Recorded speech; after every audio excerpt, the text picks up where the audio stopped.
too, because we've been there, what's that? Can't even think of the insurance company, they have all their ads. Farmers, right? Yeah, what is it? We know a thing or two because we've seen a thing or two? Yeah, well, this is a thing or two because we've seen a thing or two, all right? Stove fires, cooking fires, it's probably one of our, it's gotta be our top incidents of fires in the township, straight up. And this has no bearing on your cooking abilities, I'm not going there. I've been married long enough, you deal with it. There's some seats up here. Cooking oils in particular, all right? So if you're frying things and that sort of thing, there's really no warm-up period. There's really no warning with cooking oils and that sort of thing, all right?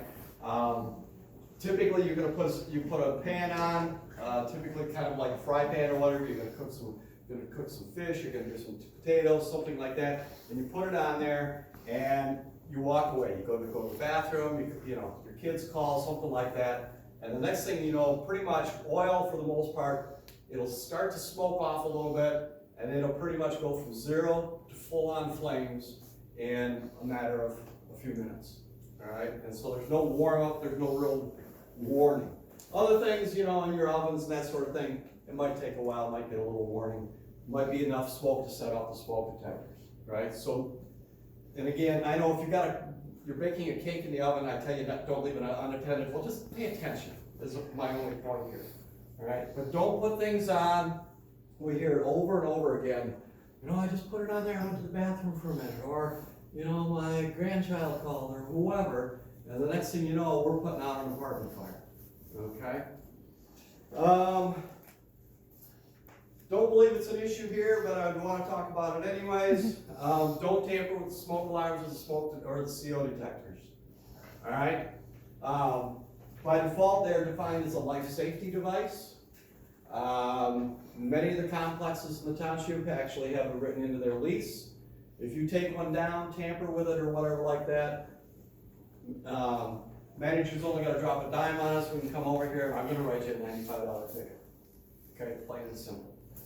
If you're having problems with them, the battery's chirping, it doesn't seem to be working right, you're having problems, contact maintenance. And I know these folks here are really great about it. So if you're having issues with the smoke detectors, take them down. They should not be in a position where they're going off constantly. None of the apartments here have one in the kitchen, all right? We strongly discourage. A lot of people say, oh, we should have one in there because that's where you have fires. Yeah, well, every time you burn the toast, all right, bloody thing's going to be going on. So you don't want to have one in the kitchen, all right? So just don't tamper with them. You've got the smoke detectors, you've got the CO detectors. They are there for your protection. Don't take them down. Trust me, like I say, over the years I've seen, well, I think I've seen it all, but I know I haven't. You know, people take them down because they're going off, they're smokers or whatever, they put them in a drawer, whatever. Don't do that. That is your early warning, bottom line. Unfortunately, one of the statistics that's out there is that probably about 2/3 of the fire fatalities that occur in the U.S. yearly, all right, are in homes with smoke detectors that aren't functioning properly. And by not functioning properly, I mean the batteries are dead, they've taken the batteries out, those kinds of things. So that's just a really sorry thing to hear, is that you're having these fire deaths in these residences that have a smoke detector, but people aren't taking care of them and doing that sort of thing. Okay? Fire extinguishers. In all of your buildings, they are on, in all of the hallways, they're on each level, I believe, because it's been a while since I've been in your buildings, all right? And they are all about this size, okay? We're not gonna get too stupid crazy, because I just don't want to do this. It makes a big mess, all right? How many in here have you ever had an opportunity or to use one? Yep. Okay, good, all right. It worked for you, obviously? Mm-hmm. Yeah, okay. Okay. On the sheet there is an acronym, all right? It's called PASS. It's real easy to remember. So basically what you want to do is the P is pull. So you have this pin that's in here, all right? Just a metal pin, and it basically keeps these two handles keeps you from being able to squeeze this handle down. The bottom handle doesn't do anything. You can carry this around all day long like this. If I took the pin out of it, I can do this all day long. Nothing's going to happen, all right? It's not until you squeeze this top handle down are you going to get any product out of this. When you grab an extinguisher, go ahead and just grab it this way. I do enough fire extinguisher training. I see a lot of people, they seem to want to take it and they're going to bring it up like this. Don't. Make it easy on yourself, especially you're a little smaller, you're a little older, whatever. Just let it sit down here. You know, you don't have to carry it up here. Especially if for some reason you're someplace and you tackle an extinguisher that's even bigger than this, you know, just let it relax. Because like I say, this bottom handle is not going anywhere, all right? It's just there to give you the other side to squeeze against this, all right? So the first one is pull. So you want to pull this pin out. I don't know if all of you can see it, but there's this little plastic tag on here, all right? And it's a breakaway tag. What I will tell you is a little trick is sometimes when you pull, the plastic doesn't want to break real easy, okay? It will, but in the panic, you're going to go, oh crap, the pin's not coming out. Because if the pin doesn't come out, you're not going anywhere. Well, you're not going to get anything done. You might be going somewhere, but you're not going to get anything done, okay? You need to take this pin, put your finger in it, and give it a little twist. That just helps that plastic break a little bit. Once you pull this pin out, and again, I just see this through some of our trainings, people sit here and they'll pull the pin out and they'll take it and set it down on the table, or they hang on to it the other hand. Who cares? Get rid of it. They make lots of these, okay? Throw the bloody thing out. Because I'll see people, they'll pull it out like this, they got this in this hand, and then when they go to do the next couple of steps, they're going, oh, what do I do? Get rid of the pin. Just throw it away, okay? All right, almost all extinguishers you have here, all of them that I am aware of, have this hose on it. All right? So the next thing, the A is for aim.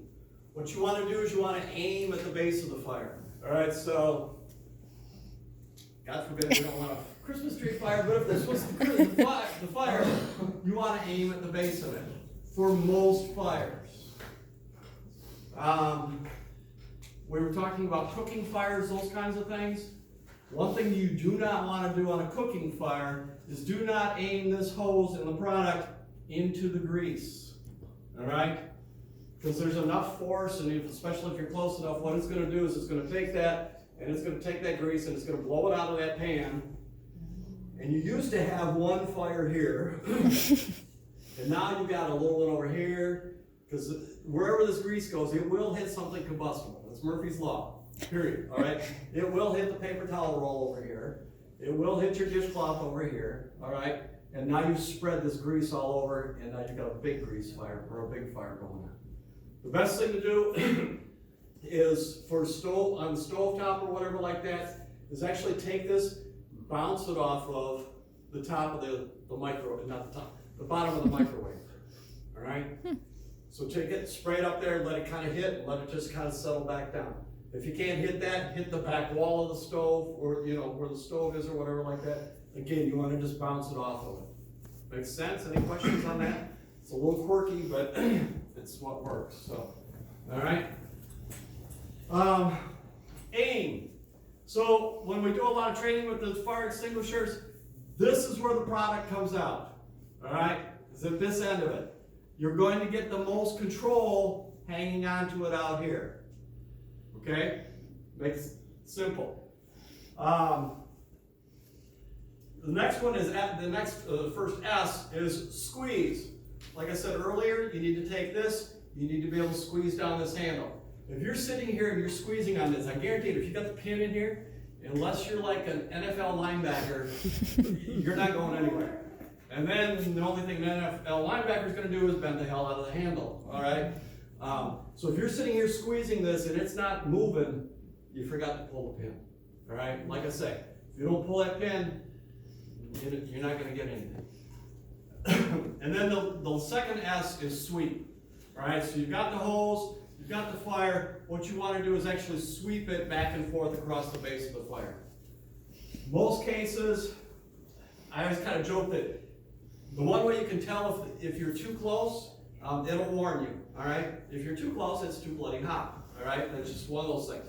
But as a rule, you want to start back about 8, maybe 10 feet, if you can. It's better to start off a little further away, kind of get an idea how far this is going to shoot and where it's going to go, and then move yourself in, all right?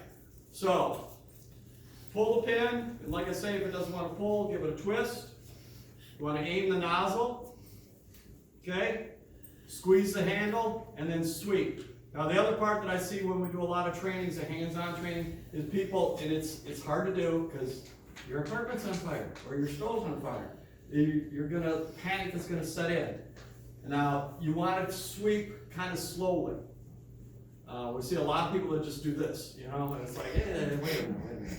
I mean, you don't want to be like really slow, but give it a chance. Make sure you're hitting the fire. Because if you do a good job, if you hit it well over here, then as you move across, you're actually going to extinguish it and you don't have to come back. You may only make one good sweep. The last thing about fire extinguishers is know when to say when. That's the easiest way for me to put it. Sometimes it's going to work, sometimes it's not. This is not absolutely guaranteed to put out every fire that you're going to run into. You should have a point in there when you're spraying it, trying to put out that fire. This is working, this is good, or a light needs to go on in your head and go, this isn't working, I need to get out of Dodge. All right? If in your apartment or whatever like that, do not ever, whether you're trying to put the fire out, especially if you're trying to put the fire out, do not find yourself with the fire between you and the door, or you and the way out. Bad place to be, all right? Do that. There was something else. Oh, back to cooking fires, grease and that sort of thing. And again, only because I've seen this. Don't move it. We've seen this a lot of times. People get grease fires, especially those maybe on the ground floor. We actually had a fire fatality probably 10 or 15 years ago. Woman had a grease fire, tried to take the pan off of the stove, go over to her patio door. And the only reason we kind of know this is we could find the burn marks on the floor from where she spilled grease all the way along. And then when she got to the door, she had the patio door, had big drapes there, caught the drapes on fire. Wow. It was just a bad day overall. Do not move it, all right? If you can't find the extinguisher or whatever, you can take a big lid, you know, so if you've got a frying pan or something like that, throw a big lid on it. A lot of people say, well, smother it with a towel. Yeah. We had one a few years ago where by the time we got there and everything the fire got put out, it was pretty good. And by the time we kind of peeled it apart, we actually had 2 dish towels on top of this pan and a small blanket. All right. Oh no. And he still didn't save the house. So, you know, I managed to burn through all of that. Yeah. Flour, okay, flour. Flour, yeah, and some of it, flour will work. That's probably the best. Sugar, you don't. Okay. Water's Do not put water on a grease fire. All right. It will come back, and I mean, when I say it will come back and bite you, I mean it literally. You'll splash water on there. It will come back out, and unfortunately, what's going to happen again is it's going to splash out. It's going to come down. It's going to get the front of you. There's a good chance it's going to get your clothes. And even if your clothes don't catch fire, you've all had over the years. You've all had the wonderful occasion of getting burnt by, you know, bacon grease spitting at you or whatever like that. Just imagine that intensified. All right, you don't want to do that. But don't move grease fires. Flour will work. Don't use sugar. Technically, it will work, but sugar also burns. All right. Salt is another one. The whole bag. Yeah. And part of it is the biggest thing is that you're dealing with a liquid.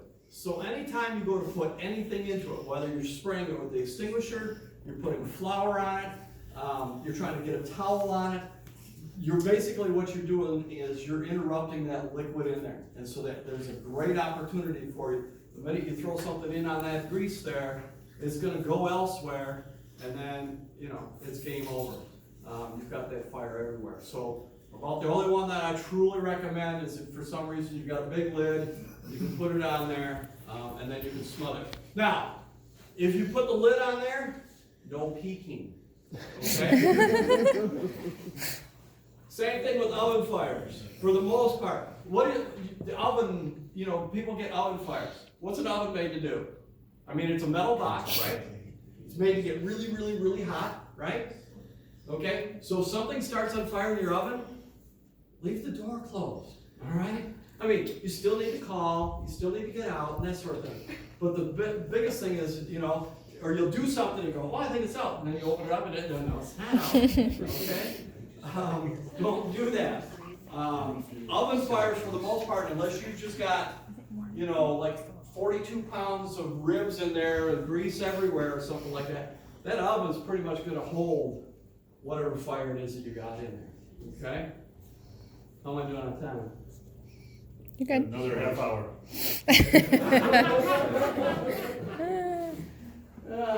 You're using me for the last person to shovel out. Is it too much of a splatter risk to try and put that in the oven then? The A grease fire. The grease fire, don't move them, period. Yeah, don't try to put it in the oven, yeah. My recommendation is you just flat out don't move them. And there's gonna be some of those. I mean, unfortunately, it may be that situation where you can't get to the extinguisher, you don't have the lid, or whatever like that, and I'm just gonna flat out tell you, and it's, you know, it's a crappy decision to have to make, just get out. Oh, and actually it's in the notes, but I forgot to mention, if you have a fire in your apartment, and you leave your apartment, close the door behind you, all right? You're having a bad day. Let's see if we can keep that bad day to just your place and not the other 11, okay? Well, it gets to be a problem, you know, especially if you're on, you know, you're on that first or second floor, you leave that door open, and thankfully the way these buildings are designed, you've got a front and a back door, all right? So you have those choices, but the fire could get big enough, it could get hot enough, you could create enough smoke where on the first floor, it starts to bank around, and it doesn't matter if you have a front and a back door, there's still not enough. So you may be blocking the means of egress or the exiting abilities of other tenants, along with whatever else damage goes on in there. Do you allow pets? Mm-hmm. Okay. If you have pets, I like dogs, okay? Nobody caught that one. Anyway, Dalmatians, maybe? I don't care.